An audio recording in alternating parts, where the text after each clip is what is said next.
I am here to air some dirty laundry. In fact, it's a long-standing issue in Singapore.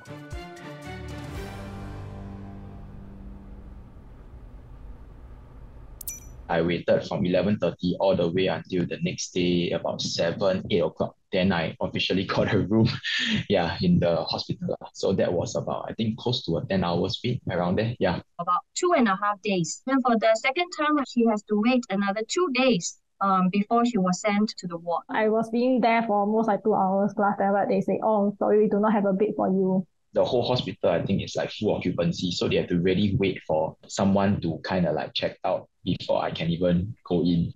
The long-standing issue I'm talking about is the wait for a public hospital bed. The situation is so dire that when I asked you to share your stories, within less than a week, almost 50 of you responded. So in this episode of Talking Point, I want to find out why are waiting times for hospital beds so long, and what do these blankets have to do with this chronic problem? From January to September 2022, the median wait time for a hospital bed was about 7 hours. As of end September this year, the wait time has gone up further to around 7.5 hours. But just how are bed wait times calculated? Jason Yap wrote one of the only papers to date dedicated solely to understanding hospital wait times in Singapore. And here we are. This is our humble hospital set, which we've been using for a TV series. But I brought you here today because I actually wanted to ask you about wait times for hospital beds. Well, most patients come to the hospital to the emergency department. At the ED, they are seen, and at some point, the decision will be made that they need to be admitted if they do. So that's where the clock starts. The clock ends when the patients are actually pushed out of the emergency department, out to get to the wards. So essentially from the moment the medical team decides that you need to be warded, that's when the clock starts, till the time I'm actually leaving the emergency department, that's when the clock stops. That's the time frame. That's right. Okay, and then of course, moments later, I will be here, in the ward. Our research has found that 6 to 8 hours seems to be the median wait time, but then we're still hearing stories of people saying they're waiting for days. Why is that the case? That's because the median is also known as the 50th percentile, the 7 hours that we're talking about. People waited 0 to 7, 50% of them, and another 50% was more than 7 hours. So the median wait time isn't really the complete picture. So how then do we get a more accurate picture of what actual wait times are? So we have to use more than just the median. We also look at the 90th percentile. If the 90th percentile it's reasonable, then it's just the last 10% who have great difficulties, what we call the outliers. But waiting a long time to go to the ward is still not ideal. So it is an area that needs to be addressed, and I'm sure more can be done. There is no publicly available data on what the target wait time is for a bed in public hospitals here, or how long those 10% of patients are waiting for a bed. What we do know is that both the US and UK health authorities recommend that patients be admitted within 4 hours. To ease the crunch, we can always add more beds. It's not something we haven't thought of before. But is adding more beds really the solution? The answer is yes and no. David Macha has spent over 35 years working in hospitals and researching how to make them better. What do we have here? Well, okay, here we've got bucket with water. The bucket is a hospital. Okay. The water are the people in the hospital. Right. Then we have people waiting to be admitted, and then we have people who are in the hospital who are going to be discharged. I see. So that's our setup. And right now we've got a bucket that's pretty full, which is about the situation that we've got now, where hospitals are very much crowded, So we have to discharge patients before we can fill a very full hospital. Right. So we discharge these patients. Okay. And now we can admit these patients. Right. And the consequence is status quo, right? Inflow equals outflow. Yeah. So this is the sort of situation where we have a younger population, and this situation is relatively stable, but our population ages. Older people are much more likely to need hospitalization than younger people, 2 or 3 times more likely at least. And so what we end up with is, in the same situation, we end up with okay. an overflow. Because there are more older people coming into the hospital. Right. We can take all those people, send them home. That's right. But the problem is with older patients, we can't discharge as many because they stay in the hospital longer. They stay maybe an extra week compared to a younger person. So really, we've got a much bigger inflow and a smaller outflow, so we get an even worse situation. Why not just build a new hospital? Right? Well, guess what? We have a new hospital. And doesn't that solve the problem? Because it's a spanking new hospital, ready to take in patients? As long as that new hospital has more people coming into it than being discharged from it, it's going to experience the same problem. Okay, so at some point in time, it will be just like this hospital. It'll be just like this hospital. Now, we could potentially keep building more and more hospitals, but then we might end up with a country that's filled with hospitals. And that's a very inefficient way of taking care of patients' needs. But it really has to be balanced with another set of solutions dealing with the inflows and the outflows. And what happens if we don't achieve that balance? Well, if we don't achieve that balance, then we have a mess. Oh! Remember these? I'm here with all these blankets to help us visualize two things. How many hospital beds we currently have in Singapore and how many more we actually need. Yay! Oh! Imagine, one blanket represents 500 beds. The authorities only published data back till 2006, so that's where we're going to start. That year, we had 6,256 public hospital beds in Singapore. And over the years, we've been adding more and more. In 2010, we opened Khoo Teck Puat Hospital, Ng Teng Fong General Hospital 5 years later, and Sengkang Hospital in 2018. As of end 2022, we have about 9,800 public hospital beds. And all in all, we've added over 3,500 public hospital beds since 2006. Over the next 5 years, there are plans to add another 1,900 more, making it a total of more than 5,400 beds added. But how many more beds do we actually need to cut down wait times? According to Prof. Matcha, based on current population projections, it could be up to 7 times more beds over the next 20 years. That's the equivalent of almost 100 more hospitals. Doesn't seem too practical to me. So if the solution isn't building more hospitals or adding beds, then what is it? I'm about to find out as I get into the thick of the action at one of Singapore's largest public hospitals. Definitely feel the pressure, knowing that someone is waiting for the bed.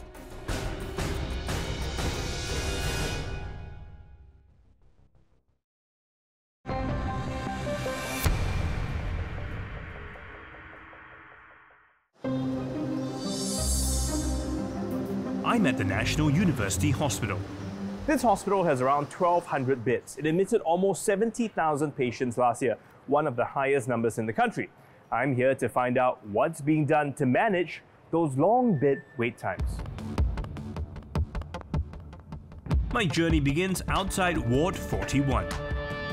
What are we doing here? Okay, just received a notification from our system, say that these 2 patients just left 10 minutes ago. We have to clean within 30 minutes. Oh, so me clean that bed all by myself in 30 minutes? Correct. Remember, our patient is waiting downstairs. Okay, I can do that. No problem. Let's go. Oh, this is our PPE, right? Yes, so you open from top. Hey, you are not allowed to shake. I'm not allowed to shake. Oh, because I might be shaking things into the air. Yes, correct. How do we start? The first step, we have to clear all the soil. Rubbish we will throw in a black bag, and then soil linen we will throw in a green bag. So we are using blue cloth to blue bucket. Green to green What's the difference? bucket. Green is for our mattress and pillow. Blue one is for our general area, so we can't mix them. I see, okay. This is to prevent the cross-contamination.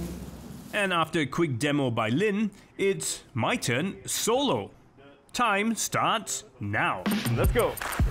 Run away. Now go to blue. Go to blue. Yes. Okay. Oh, I really am sweating. And now blue is for wiping everything else Definitely feel the pressure.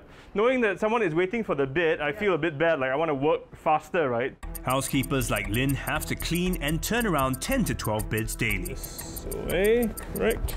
Once a bed is clean, a new patient arrives within 10 minutes.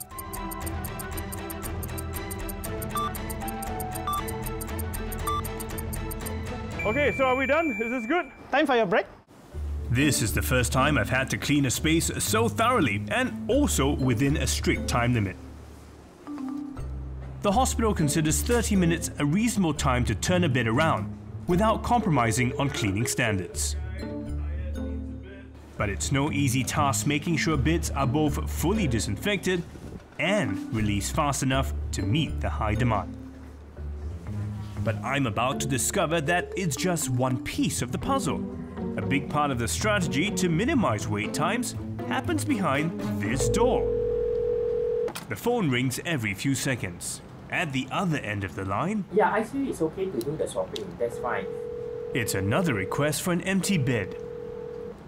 Okay, Steve, so this is the nerve center of the bed management. All bed requests will be funneled into this center. Okay, so I just came from cleaning a bed, which means I guess they will put it in the system, and does it pop up here? Of course, this is a bed management dashboard. Those beds that you have cleaned will appear as a white background in the system here. And the green will be the ones that is allocated but patients are not there yet.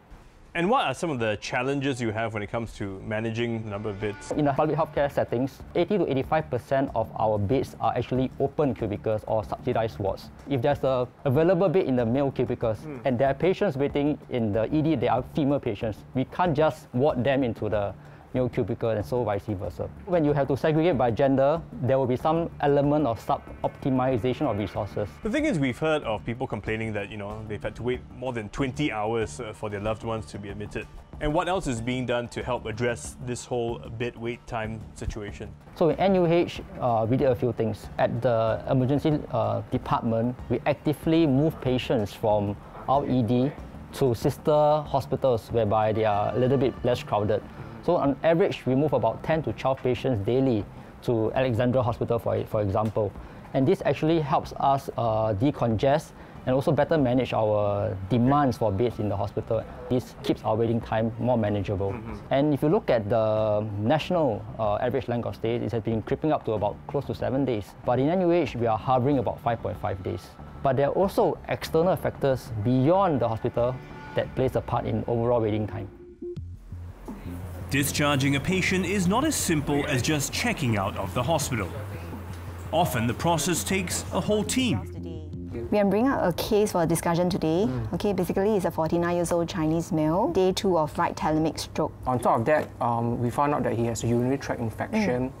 We had to insert a urinary tube. We will need to teach the caregiver how to manage the tube. I think the wife is not coping very well.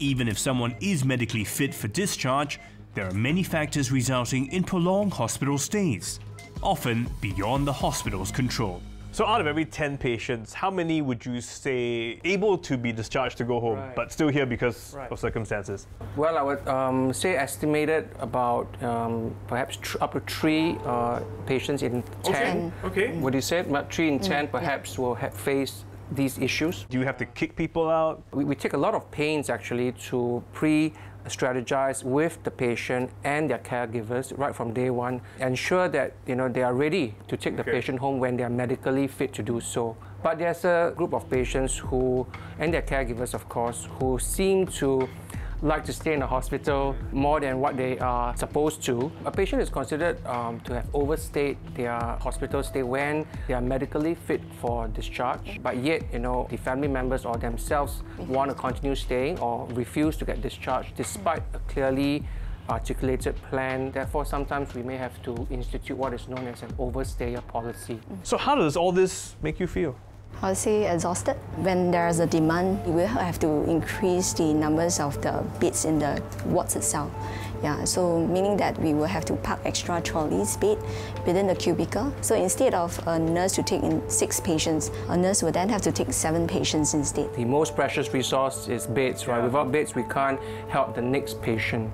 My stint as a housekeeper at the National University Hospital has opened my eyes to the tremendous pressure our healthcare workers face. The situation is complex, and just adding beds will not entirely solve the problem, unless we find a way to free them up and turn them over fast. Perhaps we need more radical solutions. Actually, up to a third of our patients under this service come to us directly from the emergency department. Also, they're never warded at all. Exactly.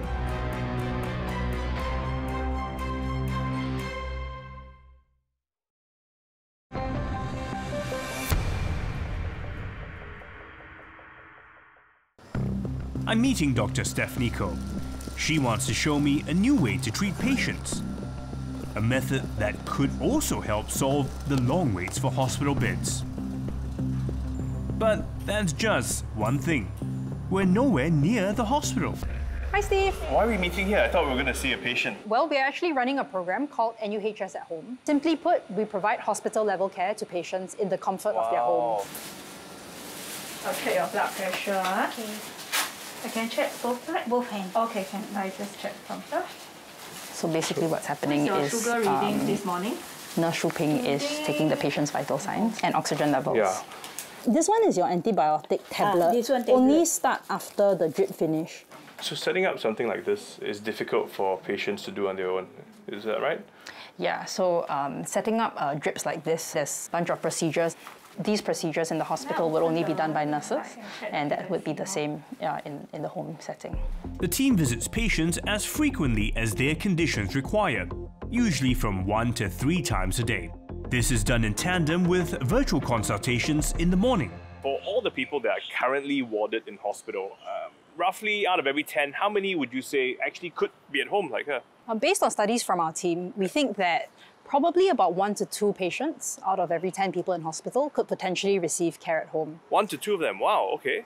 But even if you're talking about patients not in the hospital, actually up to a third of our patients come to us directly from the emergency department. Also, they're never warded at all. Exactly. For patients who are staying at home, do they receive the same kind of care as they would in the hospital? From a medical perspective, patients will receive exactly the same care at home. And in terms of costs, is it more expensive for a patient to come home? Currently, patients will actually pay the same or even less than what they would pay for staying in a hospital ward. How popular is this option? We've been running NUHS at Home for 3 years. During this period of time, we've actually taken care of more than 3,200 patients, and cumulatively that's sort of saved or replaced about more than 23,000 bed days. What do you mean by saving bed days? This is actually the number of days that our patients would have otherwise had to spend in a hospital. Wow, okay, so that really frees up some of the beds in the hospital. Travel time to a patient's home may put some strain on resources. But the hospital says these visits are part of the medical team's existing caseload. Health authorities are also assessing how much this service could cost patients going forward. But can we go even further? 10 years ago, Dr. Jeremy Lim wrote a book on ways to transform the Singapore healthcare system. A decade later, he has some ideas for the current situation. So my investigations so far have shown me that, the bed crunch is not going to go away anytime soon. Why is that? Well, Steve, fundamentally, the business model does not support this. Private and government insurers cover both inpatient stays and day surgeries. But many patients choose to be admitted, citing convenience, costs, and access to healthcare professionals. The challenge is to make the numbers work, and let me show you how it will work. Okay. Think about a very common procedure that over 1,000 Singaporeans go through every year, which is the surgical removal of one's gallbladder through keyhole surgery. You have to pay the doctors, so that's the anaesthetist, the surgeon, and so on. We have to pay for the facility, the operating theatre room. Then there are the discharge medicines. And if you look at the price, this is going to be the same, which in the private sector would be about $6,000. And the facility, whether you do it on an inpatient or an outpatient, is also roughly the same. Right? So the difference occurs here. You add in everything, the professional fees for the inpatient stay, the bed, the monitoring. This is not the same because this will be zero, and the medicines maybe about $200, the same. So you can see that there are significant savings here. When patients have surgeries on an outpatient basis, they and their families will incur some of the cost of food, of basic nursing, right? Someone needs to be with the patient during at least the first 12, 18 hours. The hospital and the system, the insurers will save this amount of money, but the patients and their families have to bear more. Can payers, like the government through MediShield Life, the insurers, if they save substantial monies by avoiding hospitalizations, channel some of this money to cover the essentials like food, monitoring. We can be radical and also think about the disincentives, where if the standard protocol calls for an outpatient procedure, right? And if patients insist on being retained in the hospital on an inpatient basis, perhaps insurance should be tweaked so that some aspect of this is not covered. But surely a move to go home requires a lot more than just a bit of extra money. I mean, you're creating a full network of support. So things like really family leave could be extended, first-degree relatives, or even beyond that, can be given time off mandated under the law to take care of their family members. So I could apply for family care to take care of my aunt, for example, for 3 days. So we have to make it easy for patients and their families to do the right thing. So what you're suggesting here is a fairly radical idea. It requires a whole mindset shift. Some of it even needs to be legalized, probably. Well, perhaps so, but Steve, we really have to consider what is the alternative. Do we build hospital after hospital? Do we struggle then with the fiscal tightening, with the staffing shortages? Do we want GST to move up to 12, 15, 20%? Do we want healthcare spending in Singapore, which is now about 5%, to spiral out of control like in the US where it's almost 20%? It's cheaper for the patients, it's cheaper for the system. Every bed day that we can save allows a more critically ill patient to be in the hospital. Singapore really has to be much more proactive in driving this shift from hospital to home, because home is the only, in theory, infinite resource that we have that can grow with the number of patients. There's no magic pill to solve the long hospital wait times. But as I've learned, it's about rethinking the hospital stay, expediting discharges, and looking at alternative forms of care. Now, these could be the first steps towards long-term treatment.